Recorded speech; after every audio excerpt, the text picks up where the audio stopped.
man, you ever hear a name and think that dude sounds like he gives out free candy? You know, like the friendly neighbor who always has a smile on his face and a pocket full of sweets for the kids in the neighborhood? It's the kind of name that makes you think of someone who's harmless, maybe even a bit of a local hero. But sometimes names can be deceiving. Yeah, that's what I thought too, but Dean Corll, aka the Candyman, was anything but sweet.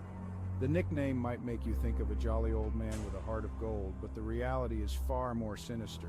Dean Corll was a wolf in sheep's clothing, hiding his true nature behind a facade of generosity and charm.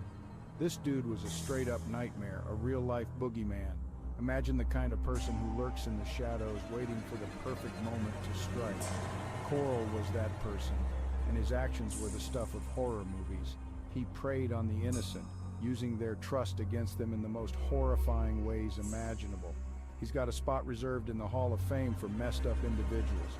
When you think of the most notorious criminals in history, names like Ted Bundy and Jeffrey Dahmer might come to mind. Well, Dean Corll is right up there with them. His crimes were so heinous that they left an indelible mark on the annals of true crime.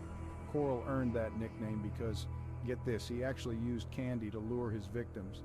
It sounds like something out of a twisted fairy tale, but it's the grim reality. He worked at his family's candy factory, which gave him easy access to an endless supply of sweets. And he used those sweets as bait, drawing in unsuspecting children and teenagers. I'm talking about real candy, like you get on Halloween, the kind that makes kids' eyes light up with excitement. But in Corll's hands, those innocent treats became tools of manipulation and deceit. He knew that offering candy was the quickest way to gain a child's trust, and he exploited that knowledge to devastating effect. This wasn't some metaphor. This dude was handing out sweets like they were going out of style. Picture a man who seems friendly and approachable, always ready with a smile and a handful of candy. That's how Corll presented himself to the world. But behind that friendly exterior was a mind capable of unimaginable cruelty. Now, I'm not saying you should be suspicious of everyone offering you Skittles, but this story definitely makes you think twice, right?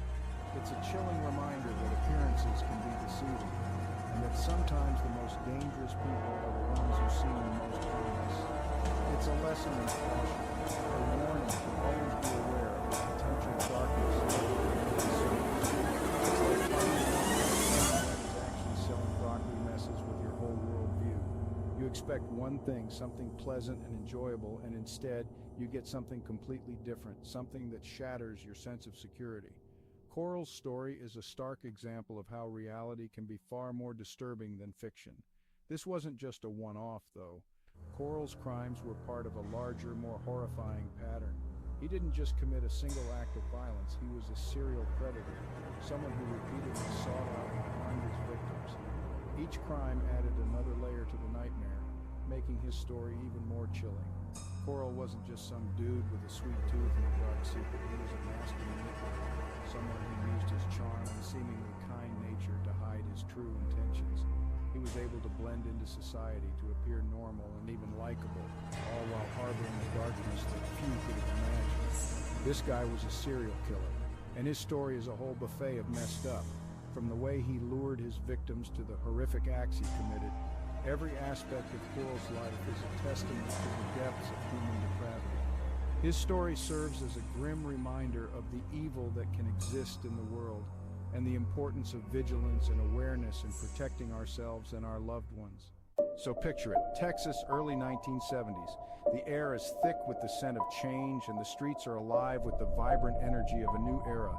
The Vietnam War is winding down, and people are looking for ways to express their newfound freedom and individuality. Bell-bottoms are in, disco's on the rise, and the nightlife is buzzing with excitement. Clubs are packed with people dancing to the latest hits, and the fashion is as bold as the attitudes. It's a time of liberation and exploration where the boundaries of society are being pushed and redefined. But amidst this backdrop of cultural revolution, a dark shadow looms. Dean Corll is out there committing some of the most horrific crimes imaginable. Known as the Candyman because of his family's candy business, Corll used his charm and seemingly harmless persona to lure his victims. Talk about marginal talent. While people are out enjoying the freedom of the era, Corll is exploiting that very freedom to carry out his sinister deeds. It's a chilling reminder that even in times of progress and joy, darkness can lurk just beneath the surface.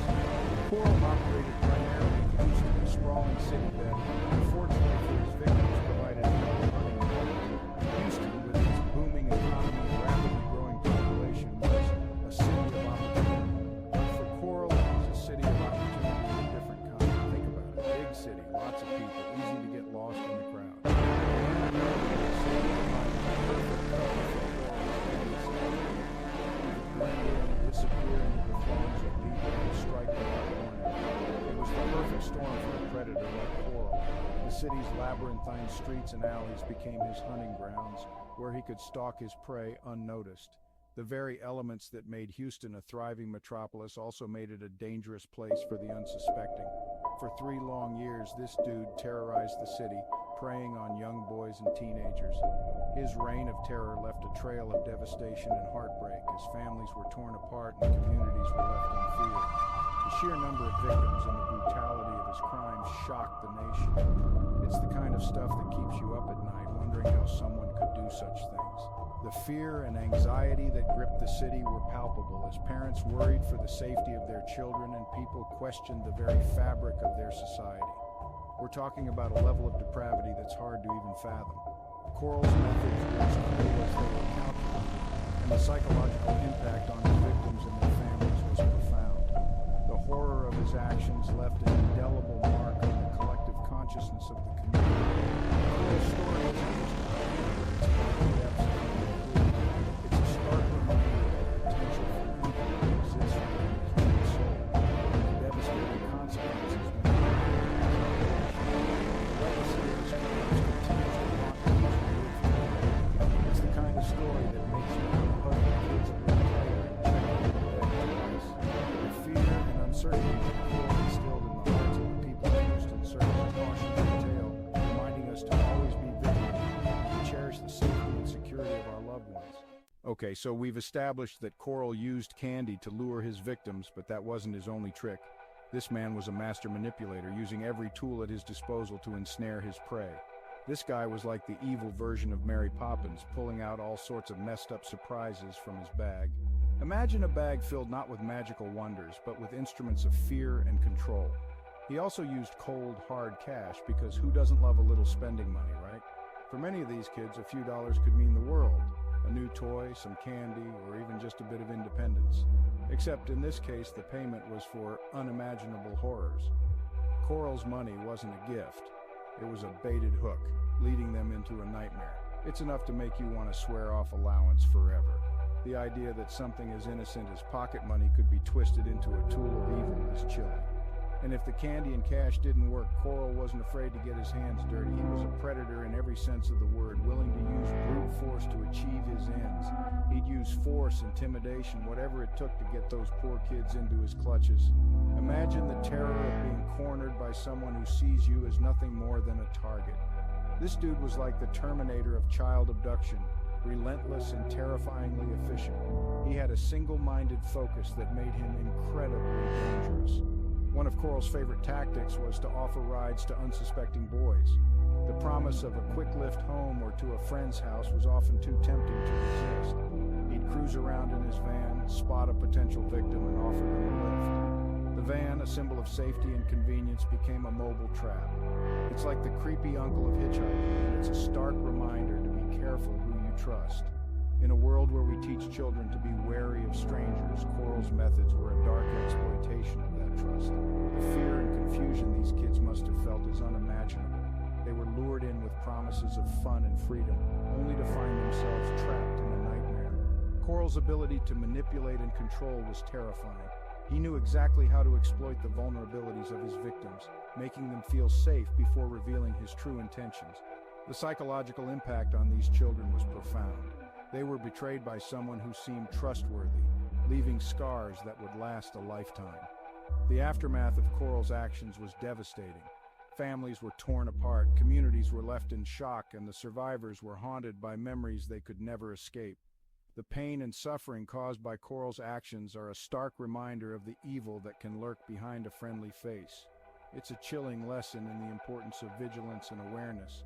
So next time you see a piece of candy, remember the dark history that can sometimes be hidden behind the sweetest of treats. It's a reminder that not everything is as innocent as it seems, but it's also a reminder of the resilience of the human spirit. Despite the horrors they faced, many of Corll's victims found the strength to survive and tell their stories. Their courage is a testament to the power of hope and the enduring strength of the human spirit. It's a reminder that even in the darkest of times there is always a glimmer of light, and that light, no matter how small, can guide us through the darkness. It's a beacon of hope, a reminder that we are never truly alone. So let's honor the memory of those who suffered by staying vigilant, by protecting the innocent, and by never forgetting the lessons of the past.